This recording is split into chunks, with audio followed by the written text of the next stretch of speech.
Good morning, students. Welcome to the Human Physiology lectures. So, today we are going to study about factors controlling erythropoiesis.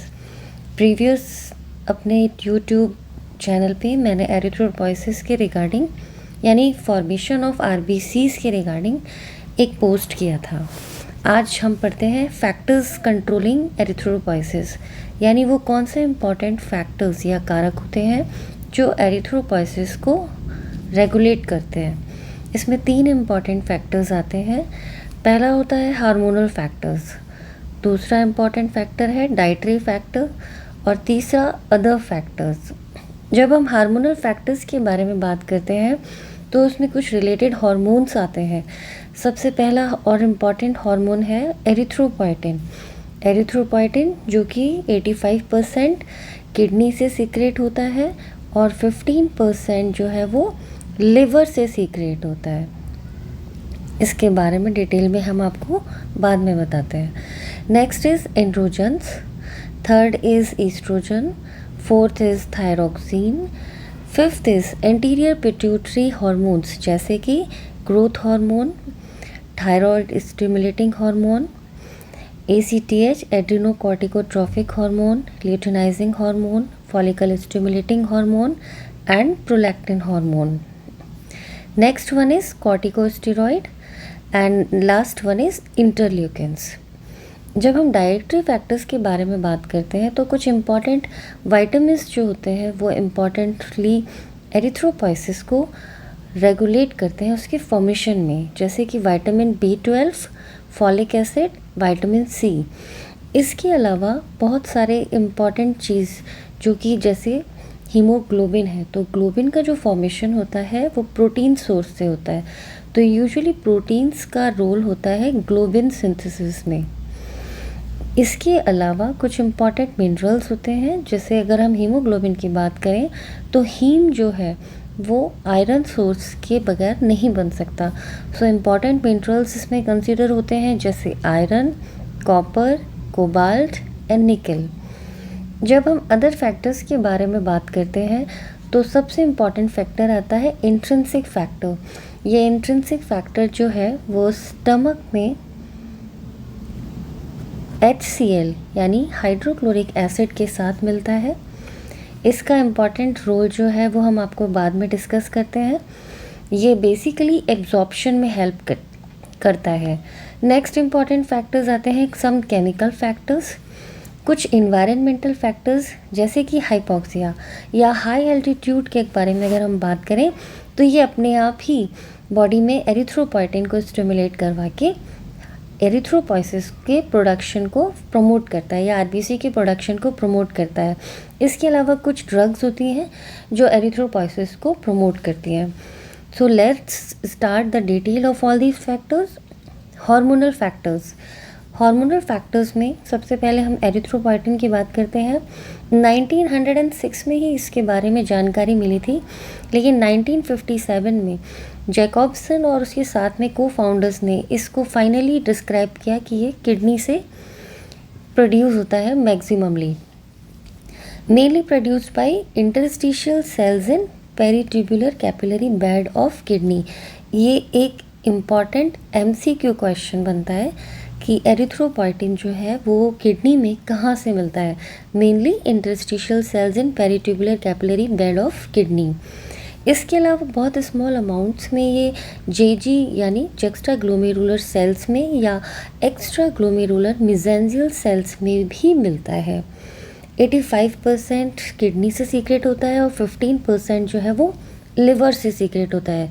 किसी भी तरीके की kidney disease में अगर इसका जो सीक्रेशन है वो कम हो जाता है तो ओवरऑल का ओवरकम करने के लिए लिवर सीक्रेशन बढ़ाता है, लेकिन जो नेसेसिटी है उसे कंपाइल या कंप्लीट नहीं कर पाता। तो उस कंडीशन में पर्सन जो है वो एनीमिक हो जाता है। लिवर में स्पेशली कुफर सेल्स में, अब ये भी एक इम्पॉर्टेंट MCQ क्वेश्चन बनता है कि लिवर में जो 15% सीक्रेट होता है एरिथ्रोपोइटिन वो कहाँ से होता है, कुफर सेल्स से। इन्हें हम नॉन पैरेन्काइमल सेल्स भी कहते हैं एंड बेसिकली पेरिवीनस हेपेटोसाइट्स। तो ये दोनों इम्पॉर्टेंट क्वेश्चंस हैं। अगर हम फंक्शंस की बात करते हैं एरिथ्रोपोइटिन की, तो ये किस तरीके से एक्ट करता है? Mainly act on progenitor cells and early precursor cells. अगर आपने एरिथ्रोपोइसिस मेरा प्रीवियस पोस्ट पढ़ा हो तो आपको मालूम होगा कि प्रोजेनिटर सेल्स या अर्ली प्रिकर्सर सेल्स ही आगे बर्स्ट फॉर्मिंग यूनिट, BFU मतलब बर्स्ट फॉर्मिंग यूनिट।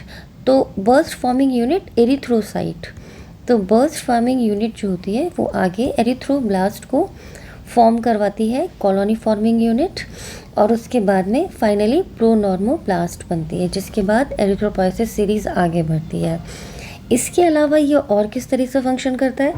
ये फैसिलिटेट करता है मैचुरेशन ऑफ नॉर्मोब्लास्ट को। इसके अलावा इंक्रीज़ करता है हीमोग्लोबिन सिंथेसिस इन नॉर्मोब्लास्ट, क्योंकि हमने आपको बताया था कि हीमोग्लोबिन जो है वो अपेयर हो जाता है इंटरमीडिएट नॉर्मोब्लास्ट स्टेज में। इसके अलावा ये जो प्रमोशन है, यानी ये एरिथ्रोपोइटिन जो है ओवरऑल एरिथ्रोपोइसिस को प्रमोट कर रहा है, लेकिन कहाँ कहाँ एक्ट कर रहा है ये इम्पॉर्टेंट है। इसके अलावा स्टेम सेल पे एक्ट करता है, प्रमोट करता है ट्रांसफॉर्मेशन एंड फॉर्म एरिथ्रॉइड सीरीज़। तो एरिथ्रॉइड सीरीज़ यानी बर्स्ट फॉर्मिंग यूनिट या colony forming unit erythrocyte. It stimulate early release of immature erythrocytes, और इसके अलावा ब्लड में इमैच्योर एरिथ्रोसाइट्स जिसको हम बोलते हैं रेटिकुलोसाइट, तो ये रेटिकुलोसाइट्स सर्कुलेशन में आ जाते हैं और फाइनली मैच्योर आरबीसीज बना देते हैं। सेकेंड इम्पॉर्टेंट चीज़ आती है कि अब एरिथ्रोपोइटिन का रेगुलेशन कैसे होता है, यानी कौन से ऐसे फैक्टर्स हैं जिसकी वजह से या तो ये इंक्रीज़ हो जाता है या ये डिक्रीज़ हो जाता है। तो कोई भी कंडीशन हो, जब हाइपोक्सिया हो यानी हाई एल्टीट्यूड हो, लो ब्लड वॉल्यूम है, किसी भी वजह से ब्लड लॉस हो जाए, कोई भी एनीमिक कंडीशन आ जाए, कोई भी लंग डिसीज़ हो, कोई भी hormone like epinephrine, nor epinephrine, androgen, thyroxine, prolactin, ACTH अगर ज़्यादा मात्रा में रिलीज़ हो तो उस कंडीशन में एरिथ्रोपोइटिन जो है वो फाइनली इंक्रीज़ हो जाता है। और डिक्रीजिंग फैक्टर्स में आता है adenosine antagonist such as theophylline, ये एक ड्रग है। ये ड्रग जो होती है वो डिक्रीज़ कर देती है एरिथ्रोपोइटिन सिक्रेशन को। जब हम मेटाबॉलिज्म की बात करते हैं कि इसका फेट क्या है, कि ये प्रोडक्ट हुआ, ये फंक्शन इसने किए, उसके बाद कैसे इसका लाइफ साइकिल आगे की तरफ बढ़ता है, तो उसे बोलता है मेटाबॉलिज्म ऑफ एरिथ्रोपोइटिन। तो मेनली इनएक्टिवेट होता है ये लिवर में, और इसकी हाफ लाइफ जो होती है वो 5 आवर्स होती है। ये एक MCQ बेस्ड क्वेश्चन है। तो पहला हमने पढ़ा एरिथ्रोपोइटिन। तो एरिथ्रोपोइटिन के बाद नेक्स्ट इम्पॉर्टेंट हार्मोन आता है एंड्रोजन्स।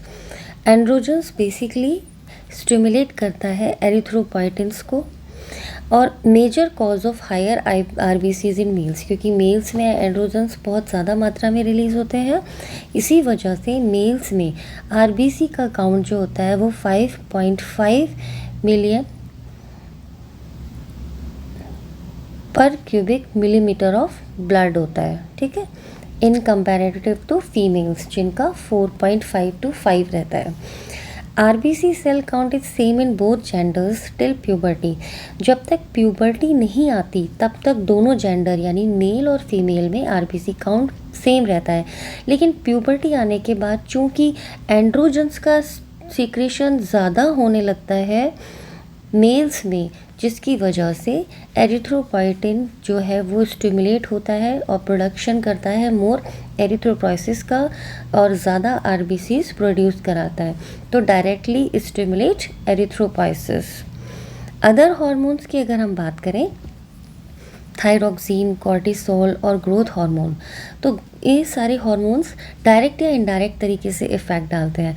जब हम T3 या T4 की बात करते हैं, T3 T4 यानी थायराइड हार्मोन्स,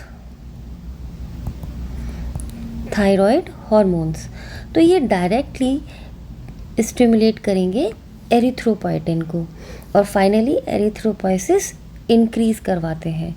इसके अलावा होता है growth hormone, increase mitosis increase कराता है, सेल का प्रोडक्टिव एक्टिविटी इंक्रीज़ कराता है और एरिथ्रॉइड प्रोसेस को आगे बढ़ाने का काम करता है।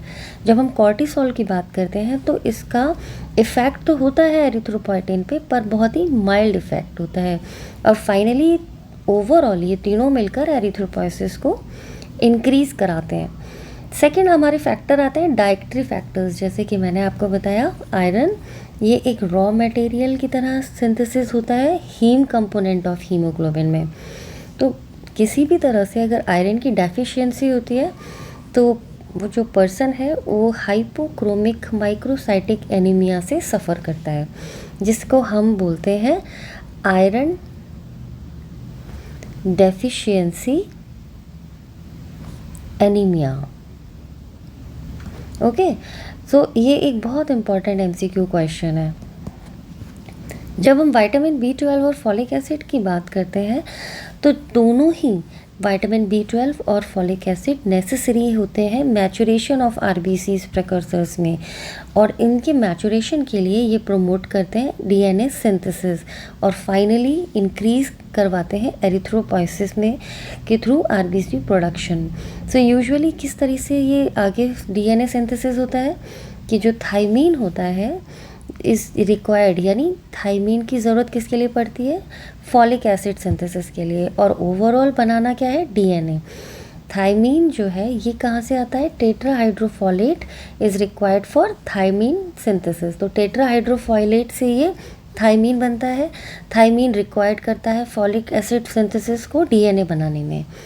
जब हम बात करते हैं फॉलेट जो है ये कहाँ पे होता है, कहाँ से बॉडी में आता है, एब्जॉर्प्शन इन स्मॉल इंटेस्टाइन।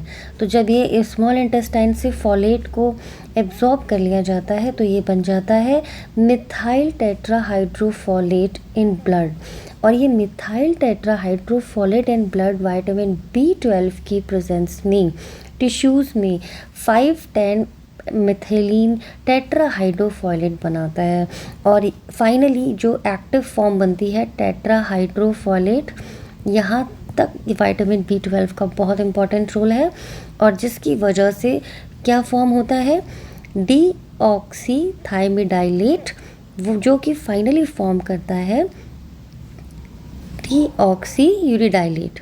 तो जो विटामिन जो फॉलिक एसिड है, फॉलिक एसिड कैसे बना, टेट्राहाइड्रोफॉलेट से थायमीन जो है उसकी रिक्वायरमेंट पूरी हुई, और फाइनली फॉलिक एसिड ने डीएनए सिंथेसिस में अपना रोल प्ले किया। और ये फॉलेट जो है ये कहाँ से आया, ये स्मॉल इंटेस्टाइन से एब्जॉर्ब हुआ, मिथाइल टेट्राहाइड्रोफॉलेट बनाया विटामिन B12 की प्रेजेंस में, टिश्यूज़ में ये 5-10 मिथिलीन टेट्राहाइड्रोफॉलेट बना, और फाइनली एक्टिव फॉर्म ऑफ टेट्राहाइड्रोफॉलेट बना। तो किसी भी कंडीशन में विटामिन B12 की अगर कमी हो जाती है तो एरिथ्रोपोइसिस में आरबीसी का जो मैचुरेशन है वो रुक जाता है।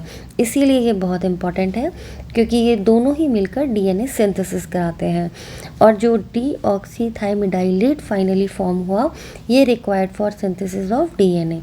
तो आरबीसीज के प्रोडक्शन के लिए इन दोनों का मैचुरेशन में बहुत इंपॉर्टेंट रोल है, किसमें, मैचुरेशन में। So this is another important MCQ question. Next is deficiency of vitamin B12 और फॉलिक एसिड। अगर इन दोनों की ही डेफिशिएंसी किसी वजह से हो जाती है तो मेगालोब्लास्ट आर फॉर्म। मेगालोब्लास्ट मतलब जो सेल्स में साइज़ में जो आरबीसीज बहुत बड़ी होती हैं इंस्टेड ऑफ नॉर्मोब्लास्ट, जिनका साइज़ नॉर्मल अपनी एरिथ्रोपोइसिस सीरीज़ में आना चाहिए उसके कंपैरिजन में ये मेगालोब्लास्ट बनाते हैं, और इस कंडीशन में पर्सन सफ़र करता है मेगालोब्लास्टिक एनीमिया से। This is another MCQ type question. Megaloblast produce macrocytes that manifest macrocytic anaemia, और इसी मेगालोब्लास्ट क्या होती है, जो कि नॉर्मल साइज़ में जो जाती है एरिथ्रॉइड सीरीज़ में वो नॉर्मोब्लास्ट होती है, लेकिन विटामिन B12 और फॉलिक एसिड की डेफिशिएंसी की वजह से मेगालोब्लास्ट बन गए। अब ये मेगालोब्लास्ट जो होती हैं ये मैक्रोसाइट्स बनाती हैं रेदर देन नॉर्मोसाइट्स, जिसकी वजह से जो साइज़ ऑफ आरबीसीज होता है वो ज़्यादा बड़ा होता है। इस वजह से इस एनीमिया को बोलते हैं macrocytic anaemia. This is MCQ based questions. Next is protein. Protein का क्या रोल है? Essential for globin component of haemoglobin, जैसा मैंने आपको पहले बताया। इसकी किसी भी तरह से अगर डेफिशिएंसी हो जाती है तो हाइपोक्रोमिक एनीमिया जो है वो सफ़र करता है पर्सन। सो प्रोटीन की कमी से होने वाला anaemia hypochromic anaemia. Other nutritional deficiency की वजह से भी एनीमिया कॉज होता है, जैसे कि विटामिन B12 जो है वो बेसिकली हेल्प करता है absorption of iron, copper and cobalt, ये हीमोग्लोबिन फॉर्मेशन में हेल्प करते हैं। तो किसी भी तरह से इन न्यूट्रिशनल फैक्टर्स की अगर डेफिशिएंसी हो जाए तो भी पर्सन जो है वो एनीमिया से सफ़र करेगा, बिकॉज डिक्रीज हो जाता है एरिथ्रोपोइसिस प्रोडक्शन। अदर फैक्टर्स की अगर हम बात करें तो उसमें आता है इंट्रिंसिक फैक्टर। ये ऑक्जेंटिक सेल्स ऑफ स्टमक से HCl यानी हाइड्रोक्लोरिक एसिड के साथ में सीक्रेट होता है। और फाइनली इसका जो होमवर्क होता है वो क्या होता है कि इंट्रिंसिक फैक्टर, जिसे हम IF से भी डिनोट करते हैं, ये विटामिन B12 के एब्जॉर्प्शन में काम आता है। तो किसी भी तरह से अगर बॉडी में पहुंचा लेकिन एब्जॉर्ब नहीं हुआ तो उसकी वजह से भी विटामिन B12 की कमी हो जाती है और पर्सन सफ़र करता है मेगैलोब्लास्टिक एनीमिया से। और इसका दूसरा नाम पर्नीशियस एनीमिया या डिस्ट्रक्टिव एनीमिया भी होता है। Next is environmental factors. Hypoxia किसी भी वजह से, या तो हाई एल्टीट्यूड की वजह से वेरी कॉमन होता है, लेकिन वो फिजियोलॉजिकल होता है। किसी दूसरी कारण की वजह से अगर हाइपोक्सिक कंडीशन आ जाती है तो क्या होता है, एरिथ्रोपोइटिन पे इसका पॉजिटिव इफेक्ट होता है और ये इंक्रीज़ कर देता है एरिथ्रोपोइसिस को। ये सिंबल जो है ये इंक्रीज़ करने का होता है। Physiological cause of hypoxia is high altitude. इसीलिए हाई एल्टीट्यूड्स यानी ऊंचाई या पहाड़ों पे रहने वाले लोगों का RBC काउंट जो होता है वो प्लेन्स पे रहने वाले यानी ज़मीन के धरातल पे रहने वाले लोगों के कंपैरिजन में हमेशा ज़्यादा होता है, क्योंकि ये फिजियोलॉजिकल होता है। उनकी ऑक्सीजन डिमांड को पूरा करने के लिए RBC का काउंट बढ़ा हुआ होता है। Hypoxia due to decrease oxygen content that decrease oxygen availability to tissues. तो इसकी जो कारण होता है वो क्या होता है कि जो हाइपोक्सिया की वजह से कि ऑक्सीजन का जो पार्शियल प्रेशर होता है ऊंचे एरियाज़ में, माउंटेन या हिली एरियाज़ में कम होता है, जिसकी वजह से ऑक्सीजन की अवेलेबिलिटी जो है वो टिश्यूज़ को कम हो पाती है। तो अगर उस कंडीशन में RBC का प्रोडक्शन बढ़ जाता है तो RBCs की से हीमोग्लोबिन का प्रोडक्शन बढ़ जाएगा, जिसकी वजह से ऑक्सीजन सप्लाई जो है वो टिश्यूज़ को मिल जाएगी। तो कोई भी ऐसा कॉज जिसकी वजह से हाइपोक्सिया जो है वो रिकवर नहीं हो पा रहा, तो उस कंडीशन में पर्सन सफ़र करता है डिक्रीज RBC काउंट से। पैथोलॉजिकल कॉजेज़ हो सकते हैं, ये हमारे फिजियोलॉजिकल है। एनवायरमेंटल फैक्टर्स में कुछ पैथोलॉजिकल कॉजेज़ जैसे एनीमिया, लो ब्लड वॉल्यूम, कोई भी कार्डियक डिसीज़, हार्ट फेलियर, इनकी वजह से भी एरिथ्रोपोइसिस जो है वो सफ़र करता है। और ये जो है पैथोलॉजिकल कॉज इनडायरेक्टली प्रमोट करते हैं कि एरिथ्रोपोइटिन रिलीज़ हो और फाइनली इंक्रीज RBC प्रोडक्शन होना स्टार्ट हो। ड्रग्स एंड केमिकल्स, कुछ ड्रग्स एंड केमिकल्स जैसे कुछ वेजोकॉन्स्ट्रिक्टर एजेंट्स होते हैं। वेजोकॉन्स्ट्रिक्टर एजेंट्स मतलब वो एजेंट्स जो ब्लड वेसल्स को कॉन्स्ट्रिक्ट करते हैं यानी उनका डायमीटर कम करते हैं, यानी उनके अंदर प्रेशर रेज करते हैं। सो स्टिमुलेट एरिथ्रोपोइसिस। और उसमें कुछ इंपॉर्टेंट ड्रग्स केमिकल्स आते हैं लाइक कैटेकोलामाइंस, जिसमें नॉरएपिनेफ्रिन और एपिनेफ्रिन आते हैं। ठीक है, ये एड्रिनल मेडुला से सीक्रेट होते हैं।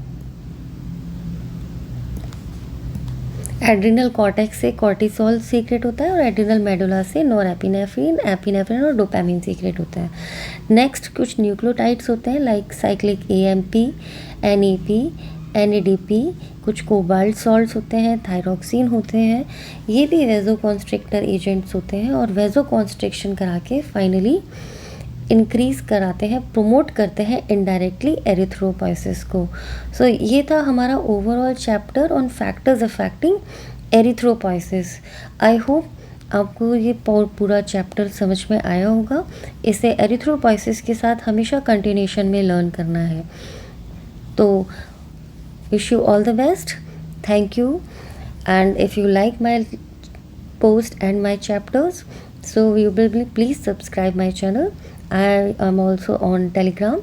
So good luck to you. Thank you.